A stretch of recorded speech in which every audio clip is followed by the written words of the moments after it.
Airtel blood gas analysis एक बहुत ही important और क्रूशियल इन्वेस्टिगेशन है। उसकी जो रिपोर्ट्स है बहुत ही जल्दी आ जाती है उसकी रिपोर्ट, और उसको एनालिसिस करना भी एक बहुत ही इंपॉर्टेंट काम है। तो लास्ट वीडियो में मैंने उसके बारे में डिस्कस किया कि अपने कैसे एनालिसिस कर सकते हैं। शॉर्ट ट्रिक के बारे में मैंने आपको बताया कि कैसे आप एनालिसिस कर सकते हो, उसका कंपनसेशन कर सकते हो। अभी उसका आप अगला पार्ट समझ लो कि कई बार अपने को सिंपल डिसऑर्डर मिलते हैं एबीजी के, और कई बार अपने को मिक्स डिसऑर्डर्स मिलते हैं।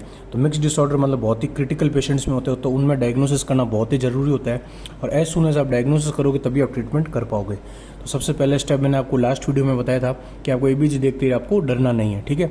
एबीजी देखनी है, सबसे पहले वैलिडेट करना है कि एबीजी की रिपोर्ट वैलिडेट कि एबीजी की रिपोर्ट सही है कि नहीं। फिर उसके बाद एनालिसिस करना है कि ये सिंपल डिसऑर्डर है कि मिक्स्ड डिसऑर्डर है। तो उसी के साथ अपने आज स्टार्ट करेंगे ये मिक्स डिसऑर्डर्स। हेलो फ्रेंड्स, मेरा नाम डॉक्टर गौरव जोशी है। मैं एक एनेस्थीसियोलॉजिस्ट हूँ। मैं एनेस्थीसिया रिलेटेड टॉपिक्स बनाता हूँ, जिसमें मोस्टली क्रिटिकल केयर और क्लिनिकली रिलेवेंट टॉपिक्स पर मैं फोकस करता हूँ, और मैकेनिकल वेंटिलेशन के भी मैंने वीडियोज़ बनाए हैं। तो आप मेरे एट दी एनेस्थीसिया टीचिंग्स में जाकर के आप सर्च कर सकते हो, और लाइक शेयर एंड सब्सक्राइब करना और बेल आइकन भी दबा देना, ठीक है। तो चलो आज स्टार्ट करते हैं आज का टॉपिक।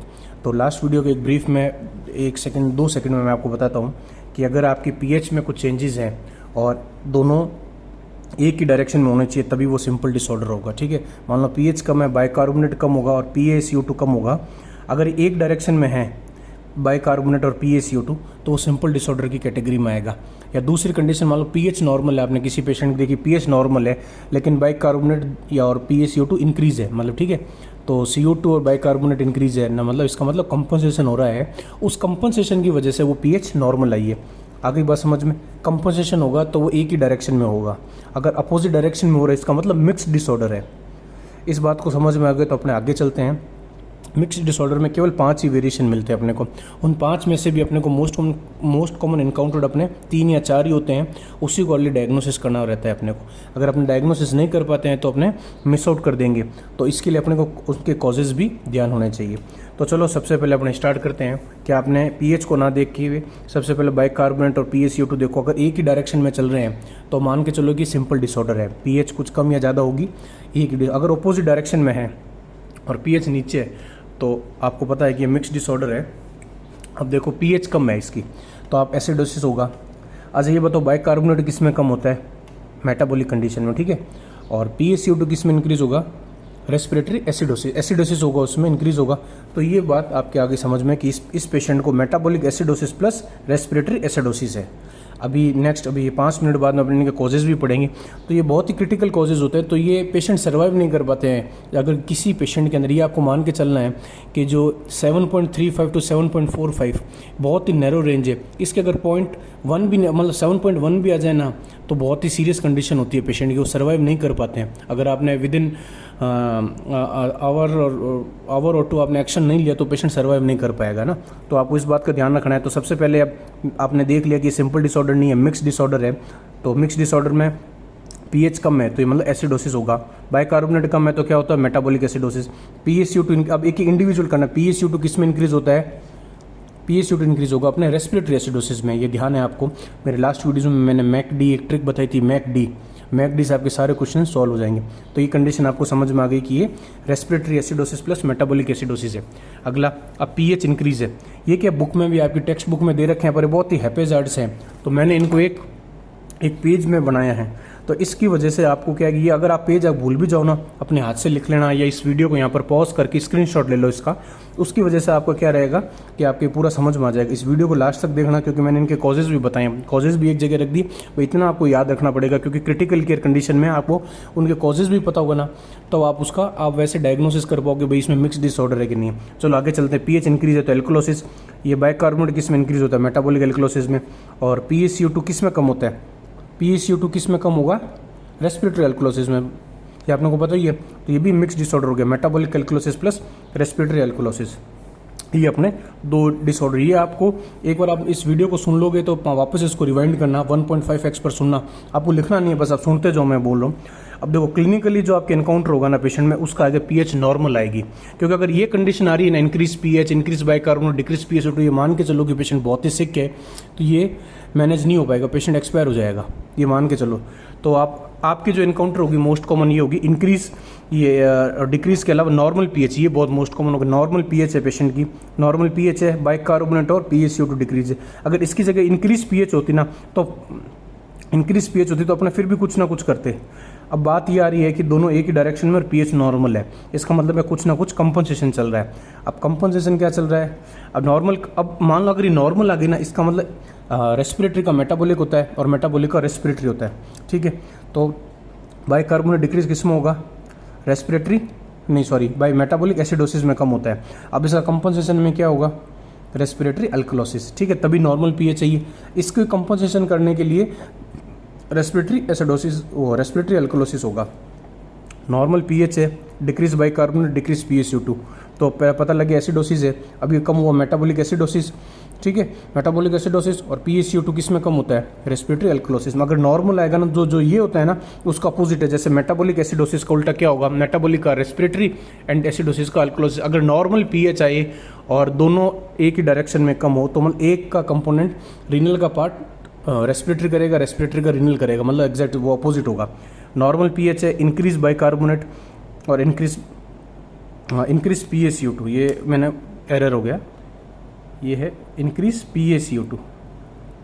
ये मैं इसीलिए कुछ एरर छोड़ देता हूँ कि आप वीडियो में आपको बता पाऊँ। ये इंक्रीज PaCO2 है, ठीक है। अब इस कंडीशन में क्या होगा? नॉर्मल पीएच है तो increase bicarbonate, bicarbonate increase metabolic alkalosis. इसका अपोजिट क्या होगा? रेस्पिरेटरी एसिडोसिस होगा। तो आप ये मान के चलो कि आपको जब मिक्स डिसऑर्डर आता है तो आपको इंडिविजुअली कंपोनेंट को ध्यान में लेना होता है कि ये किस में इंक्रीज होगा? मेटाबॉलिक में इंक्रीज होगा।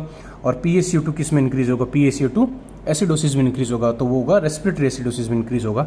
तो normal pH, increase bicarbonate, increase PaCO2, इस बात को आपको ध्यान रखना है।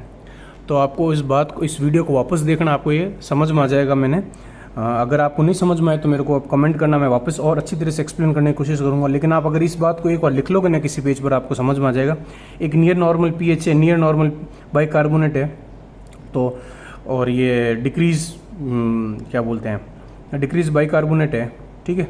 तो अल्कलोसिस, मेटाबॉलिक एसिडोसिस, ये क्या है कि एक और 6 जैसा आप ये पॉइंट मान लो, ये दोनों बहुत एग्जिस्ट तो करता है, लेकिन respiratory acidosis plus respiratory alkalosis ये एग्जिस्ट ही नहीं करता है, ये एग्जिस्ट नहीं, ये पॉसिबल ही नहीं है।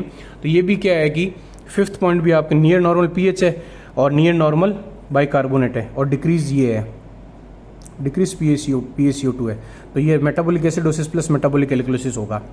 तो इसको बोलिए आप कन्फ्यूजन में ना रखिए। अगर मिक्स डिसऑर्डर है में, आप इन चारों को भी अच्छे से पढ़ लो। आप ये जो 4 पॉइंट मैंने लिखे हैं, आप इनको पढ़ लोगे तो आपके सारे मिक्स डिसऑर्डर स्टार्ट हो जाएंगे। अगर आपको यहाँ तक समझ में आया है तो अपने आगे चलते हैं। अब इनके बाद में आपको इनकी कॉजेज़ आपको पता होने चाहिए, ठीक है।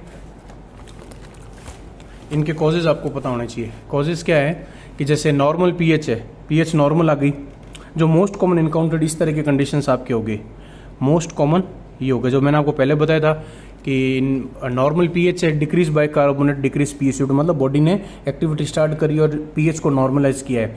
तो इसमें क्या कंडीशन होगी? नॉर्मल पीएच है, ठीक है, डिक्रीज बाइकार्बोनेट, डिक्रीज PaCO2, तो decrease metabolic acidosis plus respiratory alkalosis. इसमें क्या होगा? मेटाबॉलिक एसिडोसिस और रेस्पिरेटरी एल्कलोसिस। अब इनके कॉजेज आपको याद रखने हैं। सेलिसाइक्लेट इंटॉक्सिकेशन, मतलब एस्पिरिन वगैरह कोई पॉइजनिंग हुई है, या लिवर फेलियर हुआ है, या ग्राम नेगेटिव सेप्सिस हुआ है, ये क्लेप्सिला वगैरह सुडोमोनास जो इन्फेक्शन है उसकी वजह से पेशेंट में इन्फेक्शन हुआ है, क्रिटिकल सिक पेशेंट है, तो आपको इनके कॉजेज भी ध्यान रखने हैं, ठीक है।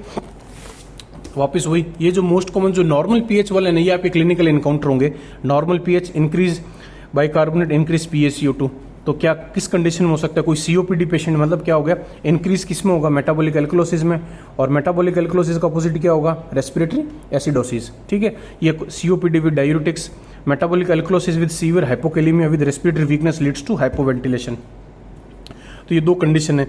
इनके स्पेसिफिक 3-3, 2-2 मैंने आपके ये पॉइंट बताएं, जैसे कि आप क्लिनिकल इनको तुरंत डायग्नोस कर लो। COPD पेशेंट को आपने डायूरेटिक से लगा दिया तो ये metabolic alkalosis plus respiratory acidosis होगा। COPD में एसिडोसिस ही होता है रेस्पिरेटरी, और आपने इसको लॉस करवा दिया तो ये बाइकार्बोनेट है। तीसरा अपने बात करते हैं डिक्रीज पीएच डिक्रीज होगी, बाइकार्बोनेट डिक्रीज, इंक्रीज PaCO2, मतलब ऑपोजिट डायरेक्शन में है, ये कम होगा, एसिडोसिस होगा, ये कम होता है मेटाबॉलिक एसिडोसिस, और ये इंक्रीज PaCO2 रेस्पिरेटरी एसिडोसिस, ठीक है। तो अब किस कंडीशन में होगा, कार्डिक अरेस्ट वाले पेशेंट में ये एबीजी इनकाउंटर होगी। अब कार्डिक अरेस्ट मतलब hypoventilation plus lactic acidosis, but practical point of view से आप कार्डिक अरेस्ट आपका पेशेंट आता है तो एज ए इंडियन सेटअप में अपने इतना डायग्नोसिस नहीं करते हैं। एबीजी आप भेजोगे आओगे तब तक शायद नहीं हो पाए, पर आपको पता होना चाहिए कि इसके कॉजेज क्या है। Decrease pH, decrease bicarbonate, increase PaCO2, या कोई पेशेंट शॉक में विद रेस्पिरेटरी फेलियर, ठीक है। तो ये भी आप मतलब पेशेंट कोलैप्स होगा, आप शायद भेजोगे तब तक आ भी नहीं पाए, तो आपने मतलब डिक्रीज होने से इन दो कंडीशन में जो ये बताया ना, इनमें आपको एक्टिव इंटरवेंशन करना है और ये आपको पता होना चाहिए। फिर डीके मतलब डायबिटिक कीटोएसिडोसिस के साथ में रेस्पिरेटरी डिजीज है किसी पेशेंट की, ये आपके बहुत मोस्ट कॉमन इनकाउंटर होगा ये वाला। तो decrease pH, decrease bicarbonate, increase PaCO2, मतलब PaCO2 individual, respiratory acidosis decrease, ये बाइकार्ब मतलब metabolic acidosis plus respiratory acidosis, तो ये डीके। तो आपके एग्जाम में पूछ भी सकते हैं अगर वाइवा में कि कौन सी कंडीशन में होगा, तो डीके विद रेस्पिरेटरी डिजीज में बोलना है आपको, क्योंकि ये आपके मोस्ट इनकाउंटर्ड है। अब कार्डिक अरेस्ट पेशेंट में आप शायद ही वो आपको पेशेंट इनकाउंटर बहुत कम लोगों के होगा, ठीक है। अगर आप DM कार्डियो कर रहे हो तो शायद होगा आपके पास में पेशेंट अवेलेबल। तो increase pH, increase bicarbonate, decrease PaCO2, increase alkalosis, ये किस में इंक्रीज होता है, metabolic alkalosis plus respiratory alkalosis, ठीक है। Metabolic acidosis, liver failure with vomiting, किसका लीवर फेलियर है, वॉमिटिंग हो रहा है, उसमें होगा। Patient on ventilator with continuous NG aspiration, nasogastric आप एस्पिरेट करते जा रहे हो, उसमें पीएच इंक्रीज हो जाएगी, alkalosis, metabolic alkalosis plus respiratory alkalosis. Near normal pH है और विद बाइकार्बोनेट है, नॉर्मल है, और डिक्रीज PaCO2, डीके विद वॉमिटिंग, और vomiting with severe volume depletion causing lactic acidosis. तो ये इस तरह का एक बार आपको ये कॉज वाला जो पार्ट है ये आप पॉज करके वीडियो को आप ये पूरा नोट कर लो। तो मोस्ट कॉमन तो आपको ये इनकाउंटर होगी, क्योंकि आपको कन्फ्यूजन कोई भी रेजिडेंट डॉक्टर या आप एग्जाम में हुए कि पीएच तो या नॉर्मल दे रखी, तो आपने लिख देते नॉर्मल पीएच, सबसे पहला ऑप्शन हुआ होता है नॉर्मल पीएच, पर आपको देखना उसके आगे बाइकार्बोनेट ये दोनों डिक्रीज हो रहे हैं ना, तो आपको पता लगाना है कि भैया कुछ तो कुछ दिक्कत है, डिक्रीज हो रहे हैं। तो डिक्रीज किस में होंगे, metabolic acidosis plus respiratory alkalosis, ये एक मिक्स डिसऑर्डर। नॉर्मल पीएच का मतलब और दोनों डिक्रीज मतलब उन्होंने कोई कंपनसेशन की वजह से ही नॉर्मल हुई है, कुछ ना कुछ गड़बड़ था, लेकिन बॉडी एक मैकेनिज्म होती है जिसको वो नॉर्मल करती है। तो ये इस तरह से आपको ये सारे कॉजेज आपको पता होने चाहिए। आई होप ये शॉर्ट में जो मैंने वीडियो बनाया है 10-12 मिनट का, इसमें ये एक आप इसको लिख लो, कोई पेज पर दीवार पर लगा लो, और मेरे वैलिडेट एबीजी कैसे करते हैं वो देखना, और कैसे डायग्नोस करते हैं उसको देखना कि ये कैसे होगा मिक्स डिसऑर्डर, और फिर उसके बाद इनके कॉजेज आप एक बार आप एक जगह लिख लेना, 1-2 बार आप पढ़ोगे तो आपको समझ में आ जाएंगे। आई होप आपको ये वीडियो समझ में आया होगा। मैं इसी तरह के बहुत से वीडियोस बनाता हूँ मेरे चैनल पे, जो प्लेलिस्ट सीरीज़ है उसमें जाके देखिए, आपको फ़ायदा ज़रूर मिलेगा। अगर आपको वीडियो पसंद आए तो प्लीज़ लाइक, शेयर, सब्सक्राइब और बेल आइकन भी दबा देना। Thank you.